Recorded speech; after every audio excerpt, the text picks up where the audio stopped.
Hello class 11th और class 11th के students के लिए एक ऐसा बेहतरीन चैप्टर मैं लेके आया हूँ जो चैप्टर आपका 11th और 12th और कोई सी भी क्लासेस जिन क्लासेस में अगर आप केमिस्ट्री पढ़ रहे हो तो इस चैप्टर को तो आपको पढ़ना ही पड़ेगा। इतना शानदार चैप्टर है आपका। चैप्टर का नाम है आपका some basic principles and techniques organic chemistry. यानी अगर आप ऑर्गेनिक पढ़ना चाहते हैं तो ऑर्गेनिक को बिना इस चैप्टर के नहीं पढ़ा जा सकता। आपकी पूरी ऑर्गेनिक केमिस्ट्री का जो बेस है वो यहीं से शुरू होता है। अगर आप इस चैप्टर को ढंग से नहीं पढ़ पाए तो उसके बाद में आप ऑर्गेनिक नहीं पढ़ सकते, ये तय है। अगर आप चाहते हैं कि ऑर्गेनिक को ढंग से पढ़ा जाए तो उसके लिए ज़रूरी है कैसे भी करके इस चैप्टर को ढंग से कंप्लीट किया जाए। बहुत छोटे छोटे टॉपिक्स हैं इसमें, जिन टॉपिक्स के बारे में हम लोग बात शुरू करेंगे। बेसिक के बारे में बात करेंगे, कैसे कार्बन रिएक्ट करता है इसके बारे में हम लोगों ने बात करनी है। बट उससे पहले कुछ इंपॉर्टेंट बातें हम लोगों को पढ़नी है।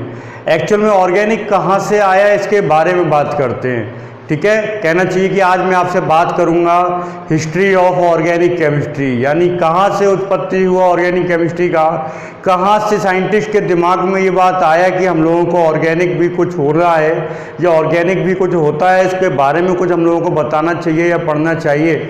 इन सब के बारे में आज हम लोग बात करने जा रहे हैं जिस चैप्टर के अंतर्गत, जिस चैप्टर का नाम है आपका सम बेसिक टेक्निक्स एंड क्या प्रिंसिपल्स ऑफ ऑर्गेनिक केमिस्ट्री। शुरुआत करता हूँ इस चैप्टर की। इंपॉर्टेंट बात, कॉपी पेन लेके बैठो। जो भी चीज़ बताता चला जाऊँ साथ के साथ नोट करते चले जाना तो चैप्टर हो जाएगा, अदरवाइज ये चैप्टर नहीं होगा, क्योंकि बहुत छोटी छोटी बातें आज हमको करनी है इसके बारे में, ठीक है। चलिए, तो जब शुरुआत करी थी हम लोगों ने ऑर्गेनिक केमिस्ट्री का, ये बात है आज से लगभग 400 ईयर बिफोर, 400 साल पहले का बात है कि जिस समय हम लोग शुगर यानी चीनी या और भी कंपाउंड्स यूज़ किया करते थे, उस समय ऑर्गेनिक नाम का कोई वर्ड होता ही नहीं था। मिल रहा है, हम लोग यूज़ कर रहे हैं। ऑर्गेनिक वर्ड लाने वाले, ऑर्गेनिक केमिस्ट्री लाने वाले जो सबसे पहले साइंटिस्ट निकल के आए, उनका नाम दिया था हम लोगों ने, याद रख हमने क्या दिया था, उनके मम्मी पापा ने दिया होगा, निकोलस लेमरी। एक साइंटिस्ट से निकोलस लेमरी, इन्होंने सबसे पहले ये कहा था कि देखिए हमको जीव जंतुओं से, आप हैं मैं हूँ, सब जीव जंतुओं के अंतर्गत आते हैं। जीव जंतुओं से, पेड़ पौधों से विभिन्न प्रकार के यौगिक प्राप्त होते हैं, ठीक है। इस प्रकृति से हम लोगों को विभिन्न प्रकार के यौगिक प्राप्त होते हैं। निकोलस लेमरी ने सबसे पहले पाए जाने वाले सारे कंपाउंड्स को 3 भागों में बांटा।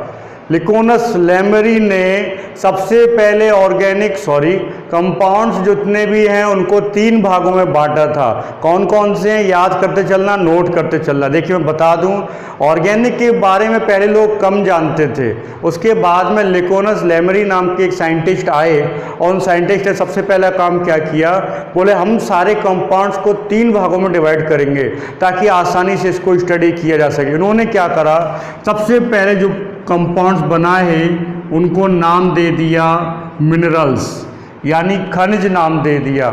ऐसे कंपाउंड्स, ऐसे एलिमेंट जो सीधे सीधे खनिज से प्राप्त होते हैं, ऐसे कंपाउंड्स, ऐसे एलिमेंट जो खनिज से प्राप्त हो रहे हैं, उनको नाम दिया हम लोगों ने मिनरल्स या खनिज पदार्थ कह दिया हमने, ठीक है।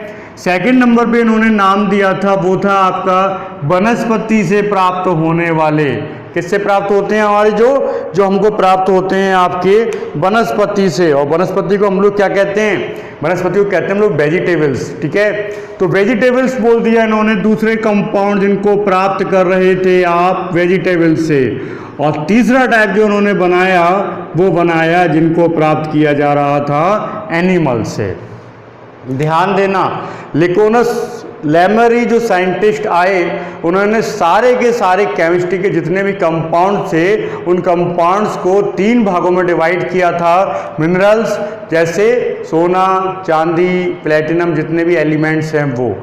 वेजिटेबल यानी वनस्पति से प्राप्त होने वाले कौन, जैसे आपको पता हो शुगर, आपको किससे प्राप्त हो रही, शुगर केन से यानी गन्ने से प्राप्त हो रहा है, तो शुगर क्या है, वनस्पति से प्राप्त होने वाला एक कंपाउंड। ऐसी एसिटिक एसिड सिरके से प्राप्त हो रहा है, वनस्पति से प्राप्त होने वाला ऑर्गेनिक कंपाउंड है। कपास ले लीजिए आप, इसको आप लोग कॉटन भी कहते हैं, हम लोग सेलुलोज बोलते हैं उसको, वो भी क्या है, वनस्पति से प्राप्त होने वाला है। अब आइए आप जीव जंतु, जीव जंतु से क्या प्राप्त हो रहा है, आपके मेरे अंदर हीमोग्लोबिन सब में है, प्रोटीन्स हम लोगों में है, एल्बुमिन हम लोगों से प्राप्त हो रहा है, तो ये सारे के सारे क्या हो गए, आपके एनिमल्स के अंतर्गत है। ठीक है, तो ये पहला काम किया था किसने, लिकोनस लैमरी ने। इतिहास पढ़ रहे हैं आज हम लोग, ठीक है। बाद फिर उसके बाद क्या हुआ, एक साइंटिस्ट दूसरे आए जिनका नाम था, जिन्होंने केमिस्ट्री की आपकी उत्पत्ति करी थी, लेवोशिए।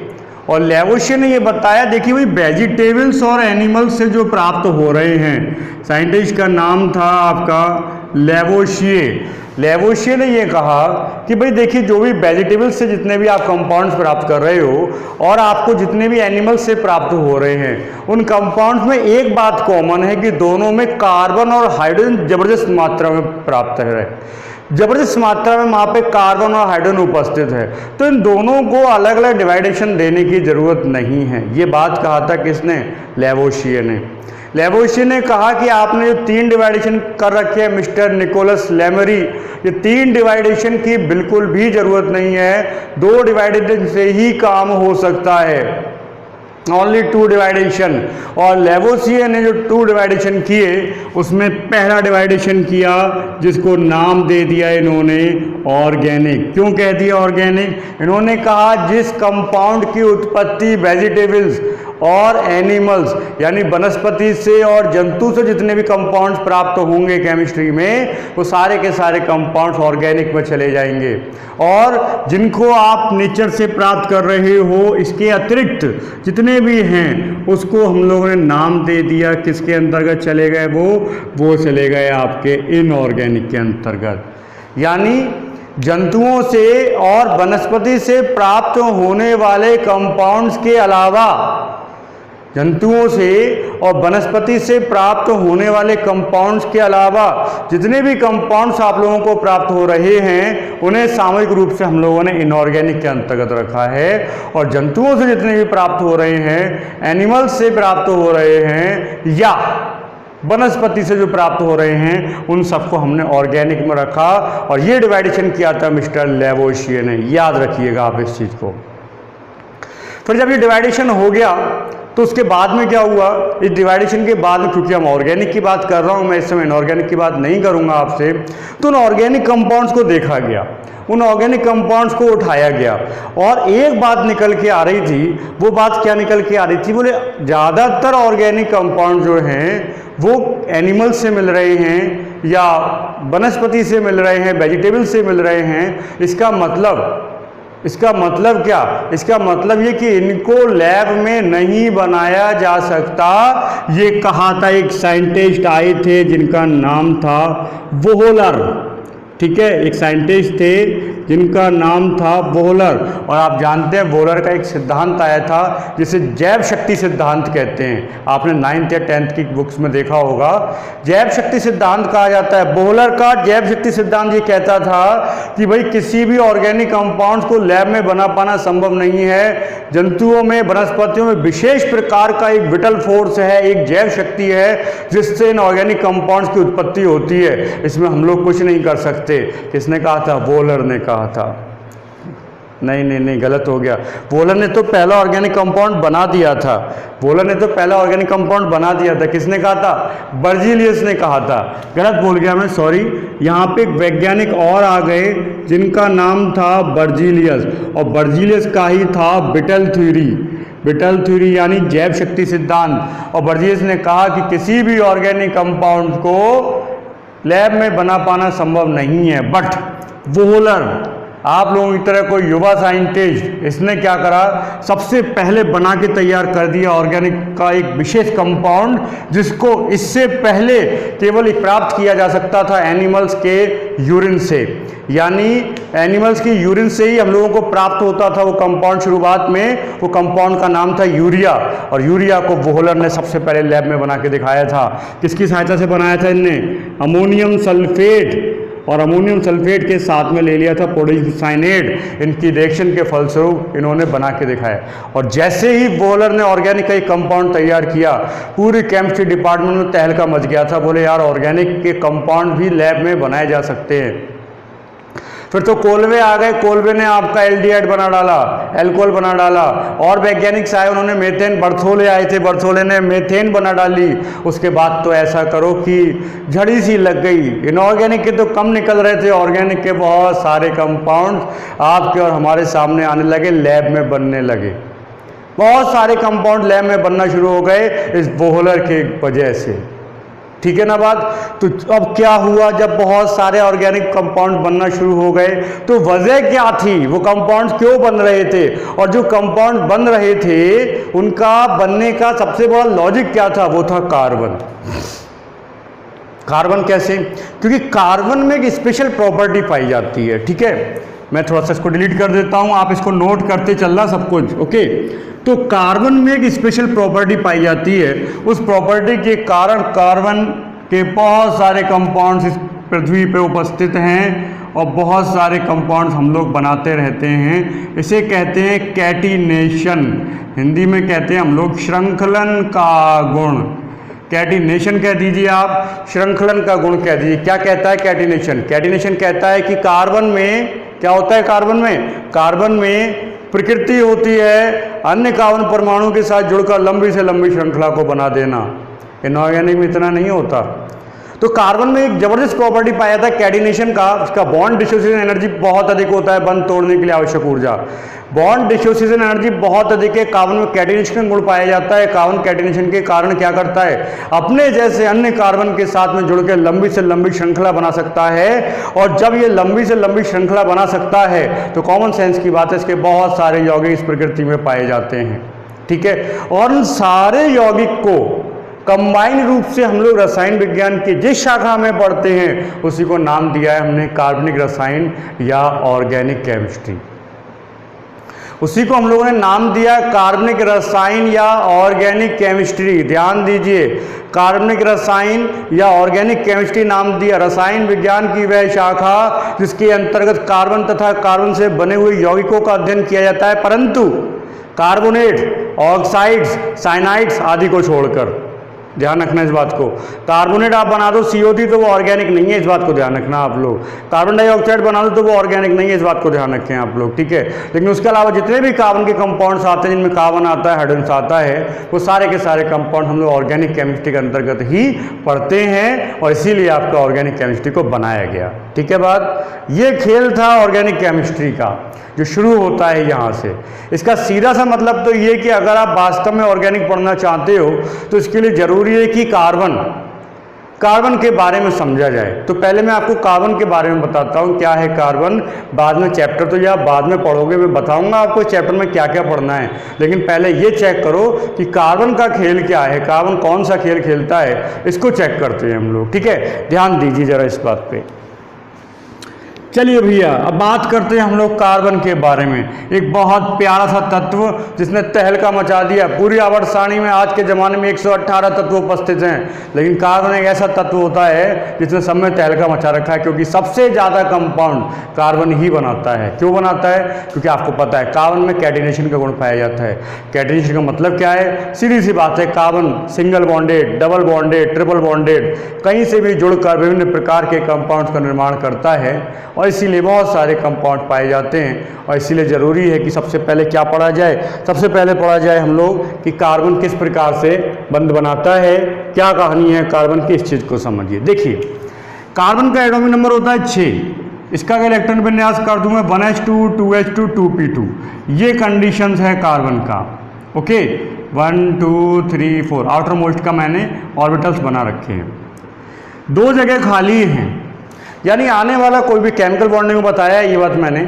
2 जगह खाली है, यानी आने वाला कोई आके जुड़ना चाहे तो 2 जगह पर जुड़ सकता है। अर्थात लोगों को लगता है बोले यार 2 जगह पर जोड़ दीजिए कक्षा कंप्लीट हो जाएगा, यानी ये क्या है, कैसा हो गया, बाईवैलेंट हो गया, यानी द्विसंयोजी है, लेकिन ऐसा नहीं होता। बहुत चालाक किस्म का होता है कार्बन। ये कैसे, अगर आप 2 से ज़्यादा भी ले आओगे तो क्या हो जाएगा, इसे कहते हैं हम लोग, ये है ग्राउंड स्टेट, तलस्थ अवस्था कही जाती है। लेकिन इससे ज़्यादा होगा तो क्या, कार्बन अपना इलेक्ट्रॉन यहाँ से यहाँ जंप करा देगा, और जैसे ही जंप करा देगा तो इसकी एक्साइटेड स्टेट क्या बन जाएगी आपकी, इसमें 1 रह जाएगा और इसमें क्या हो जाएंगे आपके 3 हो जाएंगे। यानी इलेक्ट्रॉनिक कॉन्फ़िगरेशन 2s1 और 2p3। देखिए 4 खाली हो गए, इसीलिए कार्बन 4 जगह बंद बना सकता है, इसीलिए चतुसंयोजकता प्रदर्शित करता है। ये कार्बन के चतुसंयोजकता प्रदर्शित करने का कारण क्या है, ये ऑर्बिटल्स, 4 वैकेंट ऑर्बिटल्स, ऐसे ऑर्बिटल जिसमें 1 इलेक्ट्रॉन होता है।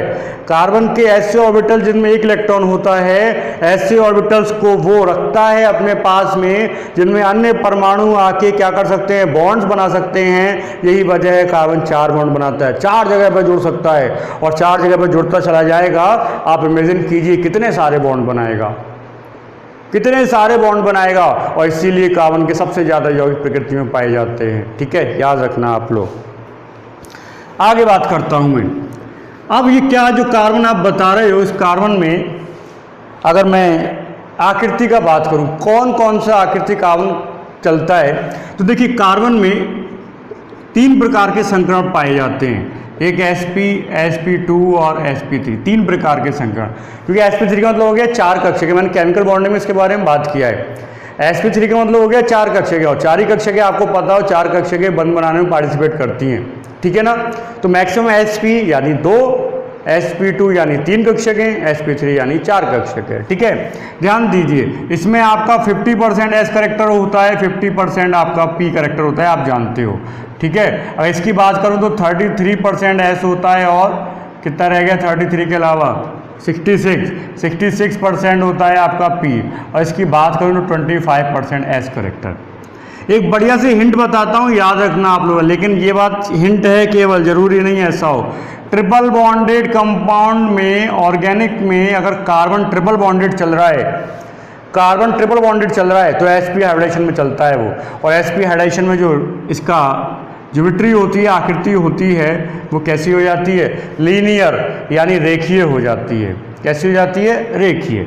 आप वीडियो को रोक रोक के सारी बातें नोट करना, और इनका नोट करना बहुत ज़रूरी है, क्योंकि ये समझना बहुत ज़रूरी है। आप 1 बार 2 बार 4 बार इनको चेक कीजिए और सारी बात नोट डाउन कीजिए, क्योंकि बिना इसके आप कुछ कर नहीं पाओगे, ये तय है। ठीक है, sp2 डबल बॉन्डेड कंपाउंड जो होगा ऑर्गेनिक का, कार्बन जब डबल बॉन्डेड चल रहा होगा तो मोस्टली एक कंडीशन को छोड़कर डबल बॉन्डेड में कार्बन sp2 हाइब्रिडेशन दिखाता है, और इसकी जो शेप होती है ट्राइगोनल होता है। नोट कर लेना, इसमें एंगल 180 होता है, इसमें एंगल 120 डिग्री होता है। ठीक है, अगर यहाँ की बात करें सिंगल बॉन्डेड जितने भी कंपाउंड्स होते हैं ऑर्गेनिक में, कार्बन जब सिंगल बॉन्डेड चल रहा होगा तो 100% वहाँ पर आपका sp3 हाइब्रिडेशन होगा। आकृति इसकी टेट्राहेड्रल यानी चतुष्फलकीय होती है, और जो एंगल होता है वो 109 डिग्री 28 मिनट, ये एंगल काम करता है। मैंने इसकी एक कंडीशन बताई, वो कंडीशन क्या है ये मैं आपको बता दूँ। सपोज कंपाउंड ये लिखा होता, ठीक है, अब इसकी जगह मैं इसको ऐसे कर दूं। अब आपसे कहा जाए बताओ बीच वाले कार्बन पे कौन सा हाइब्रिडेशन है, तो आप यहाँ पे sp2 नहीं लगा सकते, यहाँ पे sp है। यानी डबल बॉन्डेड कार्बन sp2 दिखाता है, सही बात है, लेकिन कार्बन के अगर दोनों तरफ डबल बॉन्ड आ जाएगा तो फिर वो sp नहीं दिखाएगा, तो फिर वो sp नहीं दिखाएगा, यार सॉरी sp2 नहीं दिखाएगा, फिर वो sp बन जाता है। एक्चुअली में देखते हैं कैसे, देखो डबल बॉन्ड में एक सिग्मा और एक पाई हो गया, तो एक सिग्मा यहाँ है, एक सिग्मा यहाँ है, 2 सिग्मा का मतलब हो गया sp। ठीक है, अब इतनी बात आई तो एक बात फिर आपको बता देता हूँ, हालांकि मैं केमिकल बॉन्डिंग में इसके बारे में बात कर चुका हूँ, फिर भी याद रखना, 1 सिंगल बॉन्ड, एक सिंगल बॉन्ड जो होता है किसके बराबर होता है, 1 सिग्मा के। ठीक है, और जो डबल बॉन्ड है वो डबल बॉन्ड किसके बराबर होता है, 1 सिग्मा प्लस 1 पाई के बराबर होगा। ऐसी जो आपका ट्रिपल बॉन्ड आता है, ट्रिपल बॉन्ड किसके बराबर होता है, 1 सिग्मा प्लस 2 पाई। आप चेक करके निकालते हो, कभी कभी ऐसे क्वेश्चंस आते हैं, मैंने टेस्ट में भी ऐसा क्वेश्चन आपको दिया था। ठीक है ना, तो इस बात को आप लोग थोड़ा सा याद रखना, है बहुत इंपॉर्टेंट बात है ऑर्गेनिक के लिहाज से। तो मैंने क्या बताया आपको कि कार्बन कैटिनेशन दिखाता है, यानी संकरण का गुण दिखाता है। फिर मैंने बताया कार्बन 4 जगह कैसे जुड़ता है, क्योंकि हाइब्रिडेशन छोड़िए आप, ऑर्बिटल 4 खाली पड़े इसमें जुड़ता है। और कौन कौन से संकरण कार्बन में पाए जाते हैं उसके बारे में मैंने आपसे थोड़ा सा यहाँ पे बात किया। और समझिए इसके आगे कार्बन के बारे में, क्योंकि मैंने आपसे पहले ही बता दिया कार्बन का पूरा ट्रीटमेंट जरूरी है। अगर कार्बन के बारे में आप सब कुछ नहीं जानते तो फिर आप कर कुछ नहीं पाओगे, ठीक है। चलिए अब थोड़ी सी बात करते हैं हम लोग टाइप्स ऑफ कार्बन। कार्बन के कौन कौन से टाइप होते हैं, देखो ध्यान दीजिए। 1 degree carbon, 1 degree carbon, 2 degree carbon और 3 डिग्री कार्बन, ठीक है। इसको हम लोग कह देते हैं प्राइमरी यानी प्राथमिक, इसको हम लोग कह देते हैं सेकेंडरी यानी द्वितीयक, इसको हम लोग कह देते हैं टर्शरी यानी तृतीयक, और एक और ले सकते हो आप 4 डिग्री कार्बन, ठीक है। इसको हम लोग क्या कहते हैं, चतुष्क बोल देते हैं, क्वार्टरनरी बोल देते हैं, ठीक है।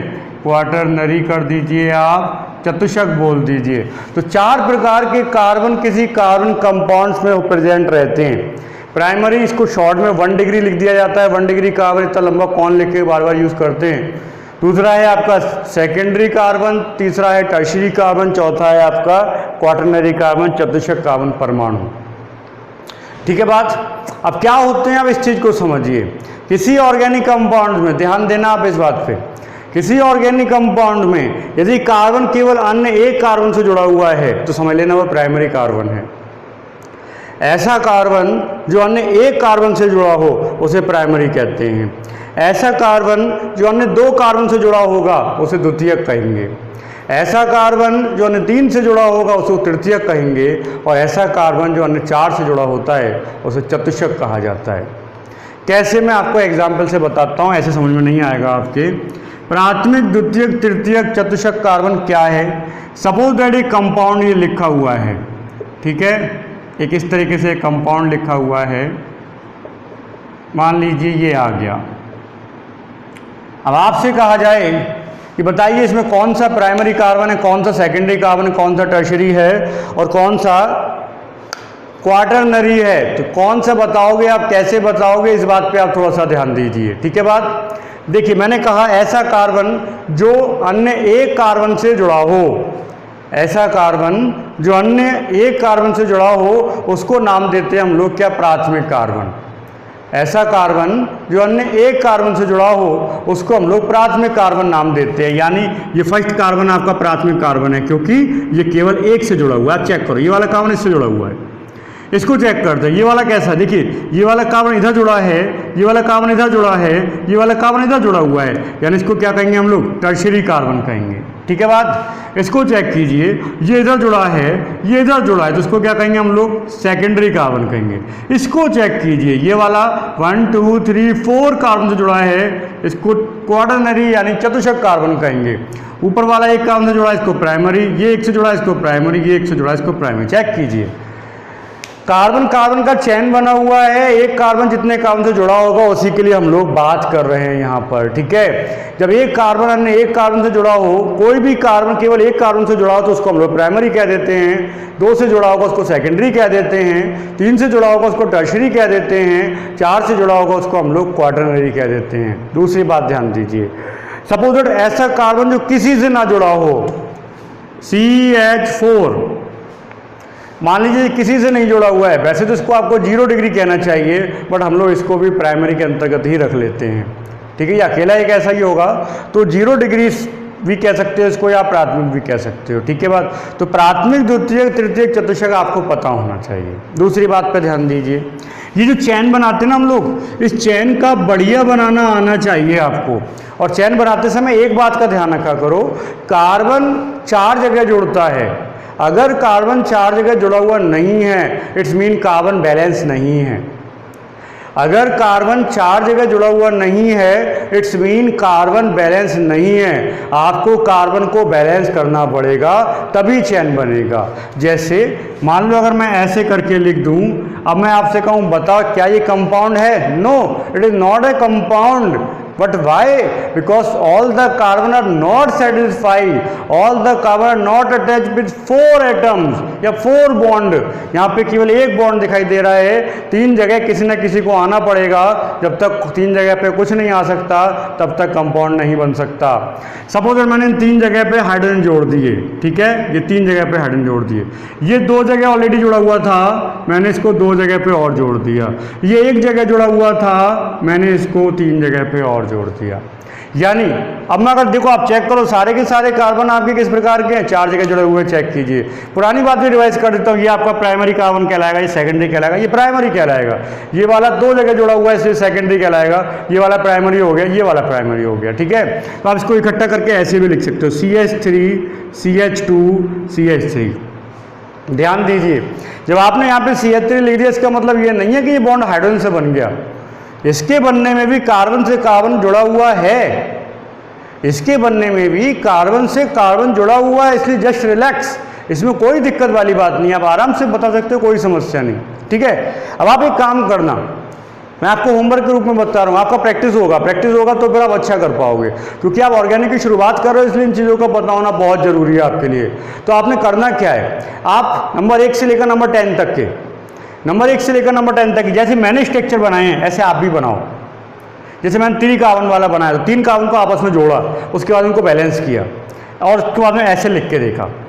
आप भी ऐसे ही करके देखो, ठीक है। आप 4 कार्बन बनाओ, 5 कार्बन बनाओ, उसके बाद में आप क्या करो, उसको चेक करके देखो, उसको आप चेक करो, ठीक है। और आप क्या करना, देखो जब आप काम हो जाए आपका, मेरा नंबर आप सबके पास में होगा, आप सेंड करो, मैं चेक करूंगा कि आपने सही करा नहीं करा, क्योंकि आप थोड़ा बहुत बेटा अगर सीख लोगे तो आपके लिए बहुत फायदेमंद रहेगी ये चीज़, ठीक है। तो मैं इस लेक्चर को ज़्यादा बड़ा नहीं कर रहा आपके लिए, छोटा सा लेक्चर है, मैंने आज केवल जनरल बताया ऑर्गेनिक का, और बेटा मैं बहुत जल्दी शुरू करूँगा आपके लिए IUPAC, और विदाउट IUPAC ऑर्गेनिक पढ़ना इम्पॉसिबल है, नहीं पढ़ा जा सकता इनऑर्गेनिक। खूब समझ लीजिए आप इस बात को, इसलिए कहता हूं कि ऑर्गेनिक का पढ़ना बहुत जरूरी है। अगर पढ़ना चाहते हो तो IUPAC सीख लो, और इसीलिए मैं आप लोगों के लिए सबसे बेहतरीन और शानदार टॉपिक लेके आया हूं। ओके, तो इसको कंप्लीट कीजिए, होमवर्क ध्यान रखिए, फिर मिलेंगे हम लोग, तब तक के लिए बहुत बहुत धन्यवाद आपका।